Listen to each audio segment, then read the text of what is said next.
তো বন্ধুরা দেখতে পাচ্ছ যে এই পাখির যে বুলবুল পাখির বাচ্চা হয়, দেখতে পাচ্ছ কেমন হাওয়ায় জ্বলছে। উড়ি সর্বনাশ দেখো। আশেপাশে ওর মাটা কানছে, বাচ্চাগুলো বসে আছে এই যে তার বাসার সামনে। বাসায় আরেকটা পাখি আছে, তো এটা বড় পাখি। তো বড় বাচ্চাটা সুন্দরভাবে বসে আছে, তোমাদেরকে দেখাচ্ছি জুম করে। তো সাইডে ওর মাগুলো পুরো চিৎকার চেঁচামেচি শুরু করে দিয়েছে আমাকে দেখিয়ে। এই বাচ্চাটা দেখো কত সুন্দরভাবে হাওয়াতে দোলছে, যে হাওয়াটা একটু হালকা কমলো, দেখতে পাচ্ছ। তো বুলবুল পাখি কে কে দেখেছো কমেন্ট করে জানাও। এটা হচ্ছে বুলবুল পাখির বাসা হয়, বাচ্চাটা দেখতে পাচ্ছ। হাওয়া চলছে এই সময়, প্রচণ্ড হাওয়া হচ্ছে, প্রচণ্ড হাওয়া। হাওয়ায় দেখো কীভাবে সুন্দরভাবে স্টেবলভাবে দাঁড়িয়ে আছে, নড়ছে না টড়ছে না।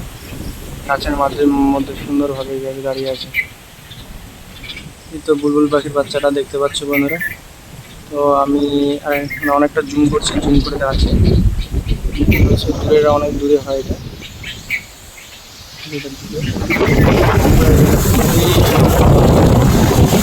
প্রচণ্ড হারে হাওয়া করছে, হাওয়া তো আবার করছে।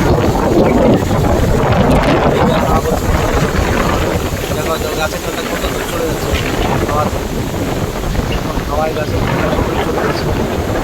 কত সুন্দর করতে পারছি না, এত হাওয়া করছে। কি অবস্থা পড়বে গাছের ঠান্ডা। হ্যাঁ গাছের ঠান্ডা অলমোস্ট ভাঙে পাড়ার মতো, মানে তবুও কিচ্ছু হচ্ছে না পাখির একটা।